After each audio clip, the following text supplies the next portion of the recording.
आशुतोष शशांक शेखर चंद्र मौली चिदंबरा। कोटि कोटि प्रणाम शंभु कोटि नमन दिगंबरा। हर हर महादेव। ओम नमः शिवाय। आप सभी को सावन महीने के तीसरे सोमवार की ढेर सारी शुभकामनाएं। आप सभी पर भगवान भोलेनाथ और माँ पार्वती का आशीर्वाद सदैव बना रहे। आज की वीडियो में आप सुनेंगे सावन सोमवार व्रत कथा। सावन का महीना बहुत ही पावन महीना है। यह महीना देवों के देव महादेव भगवान शिव को समर्पित है। धार्मिक मान्यता है कि इस महीने भगवान शिव जी की पूजा करने से उनका आशीर्वाद प्राप्त होता है। पुरुष अथवा महिलाएं दोनों ही सावन सोमवार को व्रत रखकर भगवान शिव की पूजा करते हैं। तो जो भी भक्तजन सावन सोमवार का व्रत करते हैं तो उन्हें सावन सोमवार की व्रत कथा को भी अवश्य पढ़ना अथवा सुनना चाहिए। ऐसा माना जाता है कि सावन सोमवार व्रत में भगवान शिव की कथा पढ़ना और सुनना बहुत ही अधिक महत्वपूर्ण होता है, अन्यथा व्रत अधूरा रह सकता है। तो आज की वीडियो में आप सुनेंगे सावन सोमवार व्रत की संपूर्ण कथा। अगर आपने चैनल को सब्सक्राइब नहीं किया है तो चैनल को सब्सक्राइब जरूर कर लीजिए, ताकि हर दिन आपको हमारे चैनल पर सुनाई जा रही शिव महात्म्य की कथाओं का रसपान भी आप कर सकें। कथा का शुभारंभ करने से पहले सभी मिलकर भगवान भोलेनाथ की स्तुति करते हैं। भगवान भोलेनाथ की स्तुति का पाठ करने से हर संकट से मुक्ति मिलती है और भक्तों की सभी मनोकामनाएं पूरी हो जाती हैं। प्राचीन पुराण स्कंद महापुराण के कुमारिका खंड में भगवान शिव की स्तुति का वर्णन किया गया है। अगर आप भी भगवान भोलेनाथ की कृपा प्राप्त करना चाहते हैं तो आइए चलिए आपको सुनाते हैं भगवान शिव की स्तुति हिंदी में। स्कंद जी बोले कि जो सब प्रकार के रोग शोक से रहित है उन कल्याण स्वरूप भगवान शिव को नमस्कार है। जो सबके भीतर मन रूप से निवास करते हैं उन भगवान शिव को नमस्कार है। संपूर्ण देवताओं से पूजित भगवान शंकर को नमस्कार है। भक्तजनों पर निरंतर कृपा करने वाले आप भगवान महेश्वर को नमस्कार है। सबकी उत्पत्ति के कारण भगवान भव को नमस्कार है। भगवान आप भव के उद्धव हैं, आपको नमस्कार है। कामदेव का विध्वंस करने वाले आपको नमस्कार है। आप गूढ़ भाव से महान व्रत का पालन करने वाले हैं, आपको नमस्कार है। आप माया रूपी गहन वन के आश्रय हैं अथवा सबको आश्रय देने वाला आपका स्वरूप योग माया समावृत होने के कारण दुर्बोध है, आपको नमस्कार है। प्रलय काल में जगत का संहार करने वाले सर्व नामधारी आपको नमस्कार है। शिव रूप आपको नमस्कार है। आप पुरातन सिद्ध रूप हैं, आपको नमस्कार है। काल रूप आपको नमस्कार है। आप सबकी कलना करने वाले होने के कारण काल नाम से प्रसिद्ध हैं, आपको नमस्कार है। आप काल की कला का अतिक्रमण करके उससे बहुत दूर रहते हैं, आपको नमस्कार है। आप स्वाभाविक ऐश्वर्य से संपन्न हैं, आपको नमस्कार है। आप अप्रमेय महिमा वाले वृषभ तथा महासमृद्धि से संपन्न हैं, आपको नमस्कार है। आप सबको शरण देने वाले हैं, आपको नमस्कार है। आप ही निर्गुण ब्रह्म हैं, आपको नमस्कार है। आपके अनुगामी सेवक भयानक गुण संपन्न हैं, आपको नमस्कार है। नाना भुवनों पर अधिकार रखने वाले आपको नमस्कार है। भक्तों को मनवांछित फल प्रदान करने वाले आपको नमस्कार है। भगवान आप ही कर्मों का फल देने वाले हैं, आपको नमस्कार है। आप ही सबका धारण पोषण करने वाले धाता तथा उत्तम कर्ता हैं, आपको सर्वदा नमस्कार है। आपके अनंत रूप हैं, आपका कोप सबके लिए असह्य है, आपको सदैव नमस्कार है। आपके स्वरूप का कोई माप नहीं हो सकता, आपको नमस्कार है। वृषभेंद्र को अपना वाहन बनाने वाले आप भगवान महेश्वर को नमस्कार है। आप सुप्रसिद्ध महौषध रूप हैं, आपको नमस्कार है। समस्त व्याधियों का विनाश करने वाले आपको नमस्कार है। आप चराचर स्वरूप सबको विचार तत्व निर्णयत्मका शक्ति देने वाले कुमारनाथ के नाम से प्रसिद्ध तथा परम कल्याण स्वरूप हैं। आपको नमस्कार है। प्रभो, आप मेरे स्वामी हैं, संपूर्ण भूतों के ईश्वर एवं महेश्वर हैं। आप ही समस्त भोगों के अधिपति हैं। वाणी, बल और बुद्धि के अधिपति भी आप ही हैं। आप ही क्रोध और मोह पर शासन करने वाले हैं। पर और अपर के स्वामी भी आप ही हैं। सबकी हृदय गुहा में निवास करने वाले परमेश्वर तथा मुक्ति के अधीश्वर भी आप ही हैं। आपको नमस्कार है। स्कंद कुमार जी के द्वारा इस प्रकार स्तुति करने पर शिव जी ने कहा कि जो लोग सायंकाल और प्रातःकाल पूर्ण भक्ति पूर्वक तुम्हारे द्वारा की हुई इस स्तुति से मेरा स्तवन करेंगे, उनको जो फल प्राप्त होगा उसका वर्णन करता हूँ। सुनो, उन्हें कोई रोग नहीं होगा, दरिद्रता भी नहीं होगी तथा प्रियजनों से कभी वियोग भी ना होगा। वे इस संसार में दुर्लभ भोगों का उपभोग करके मेरे परम धाम को प्राप्त करेंगे। इस प्रकार श्री स्कंद महापुराण के कुमारिका खंड में शिव स्तुति संपूर्ण हुई। बोलिए हर हर महादेव। ओम नमः शिवाय। आइए अब सुनते हैं सावन सोमवार की व्रत कथा। सावन के सोमवार में भगवान शिव और मां पार्वती की पूजा की जाती है। सावन सोमवार का व्रत रखने से भगवान शिव के साथ माता पार्वती की भी कृपा प्राप्त होती है। कहते हैं कि सावन के सोमवार व्रत 16 सोमवार व्रत जितना पुण्य फल देते हैं। सावन सोमवार व्रत की पूजा करते समय आपको भगवान शिव के इस बीज मंत्र का जाप जरूर करना चाहिए। इससे आपको भोलेनाथ की विशेष कृपा प्राप्त होती है। वो बीज मंत्र है ओम नमः शिवाय। मान्यता है कि जो व्यक्ति इस दिन व्रत रखता है उसकी सभी मनोकामनाएं पूर्ण होती हैं। साथ ही भगवान शिव और मां पार्वती का आशीर्वाद भी प्राप्त होता है। लेकिन इस दिन जो भी व्यक्ति व्रत रखता है उसको यह कथा जरूर पढ़नी या सुननी चाहिए। तो आपसे अनुरोध है कि कथा को पूरा अवश्य सुनना चाहिए, क्योंकि किसी भी कथा को बीच में अधूरा छोड़ने से दोष लगता है। तो चलिए कथा प्रारंभ करते हैं। श्रावण सोमवार कथा के अनुसार अमरपुर नगर में एक धनी व्यापारी रहता था। दूर दूर तक उसका व्यापार फैला हुआ था। नगर में उस व्यापारी का सभी लोग मान सम्मान करते थे। इतना सब कुछ होने पर भी वह व्यापारी अंतर्मन से बहुत दुखी था, क्योंकि उस व्यापारी का कोई पुत्र नहीं था। दिन रात उसे एक ही चिंता सताती रहती थी, उसकी मृत्यु के बाद उसके इतने बड़े व्यापार और धन संपत्ति को कौन संभालेगा।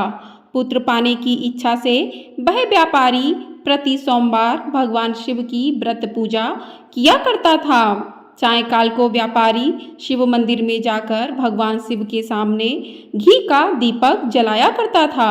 उस व्यापारी की भक्ति देखकर एक दिन माता पार्वती ने भगवान शिव से कहा कि हे प्राणनाथ, यह व्यापारी आपका सच्चा भक्त है। कितने दिनों से यह सोमवार का व्रत और पूजा नियमित रूप से कर रहा है। भगवान, आप इस व्यापारी की मनोकामना अवश्य ही पूर्ण करें। भगवान शिव ने मुस्कुराते हुए कहा कि हे पार्वती, इस संसार में सबको उसके कर्म के अनुसार फल की प्राप्ति होती है। प्राणी जैसा कर्म करता है उसे वैसा ही फल प्राप्त होता है। इसके बावजूद पार्वती जी नहीं मानी। उन्होंने आग्रह करते हुए कहा, नहीं प्राणनाथ, आपको इस व्यापारी की इच्छा पूरी करनी ही पड़ेगी। यह आपका अनन्य भक्त है, प्रति सोमवार आपका विधिवत व्रत रखता है और पूजा अर्चना के बाद आपको भोग लगाकर एक समय भोजन ग्रहण करता है। आपको इसे पुत्र प्राप्ति का वरदान देना ही होगा।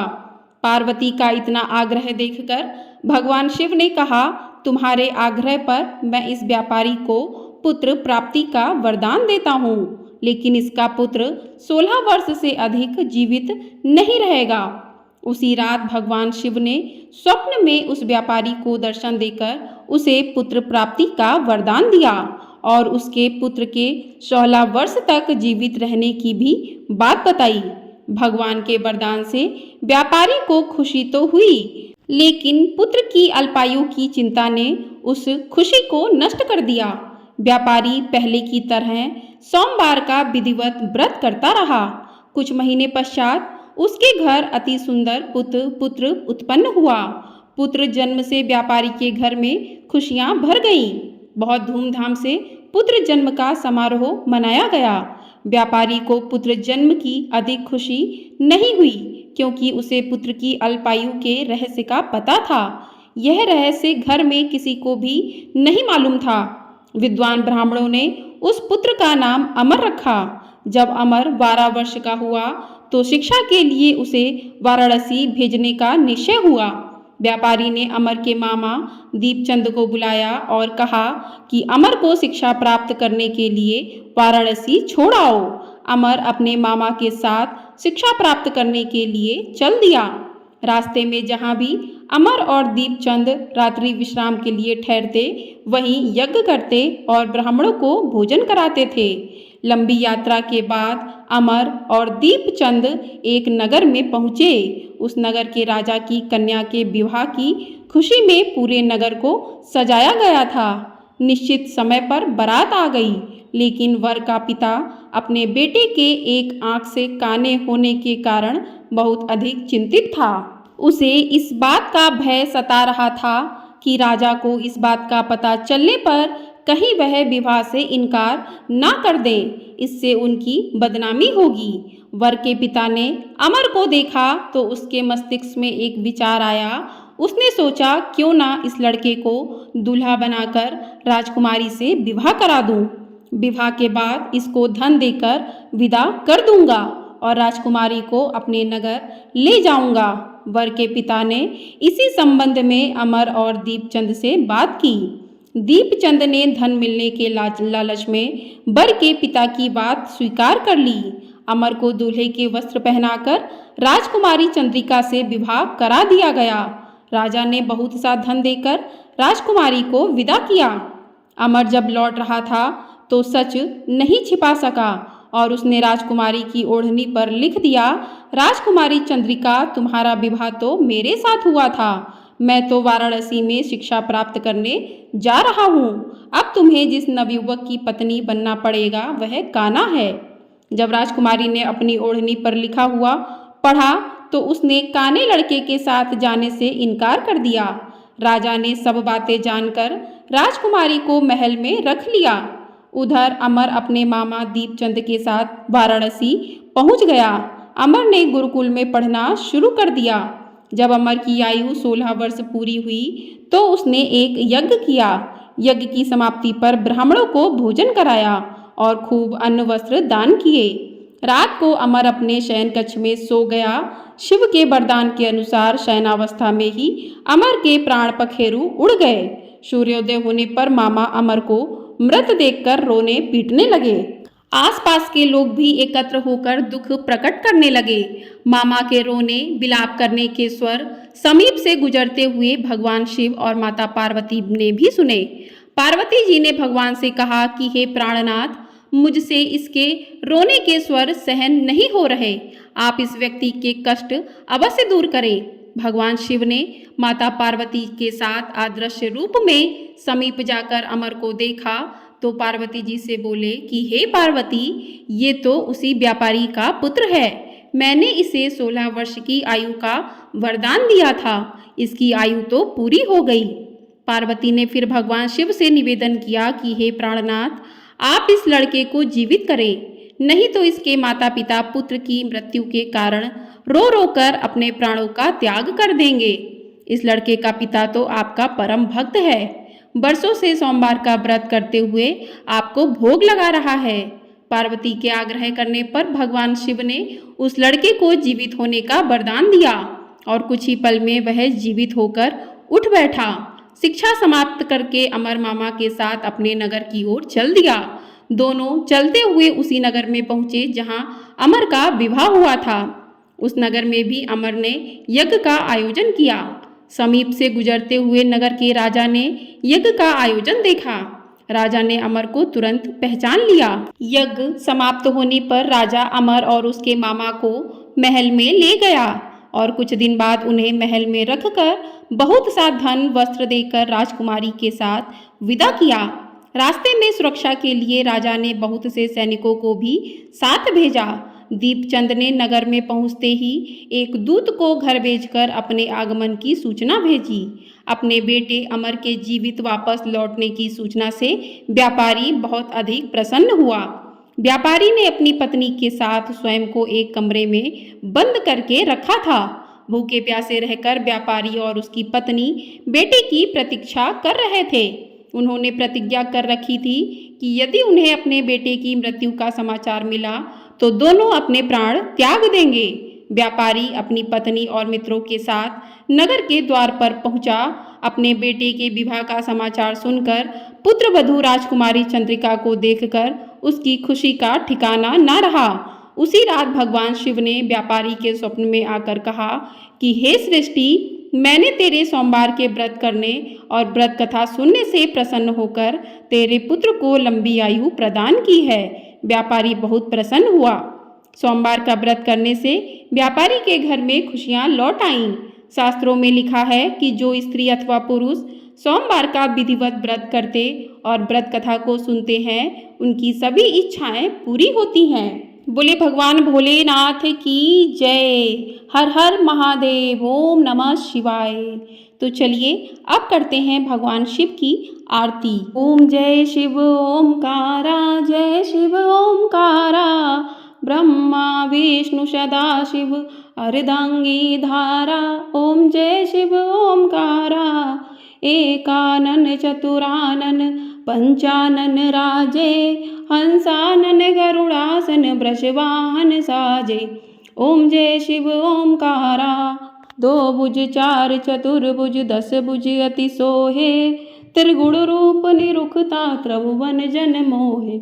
ओम जय शिव ओमकारा, अछमाला वनमाला मुंडमाला धारी, चंदन मृग मद सोहे भाले शशिधारी।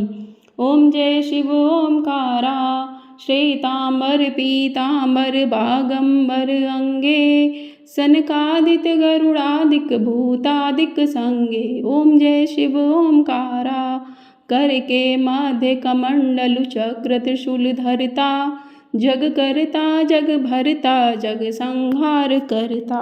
ओम जय शिव ओमकारा, ब्रह्मा विष्णु सदा शिव जानत अविवेका, प्रणवाक्षर के मध्य ये तीनों एका।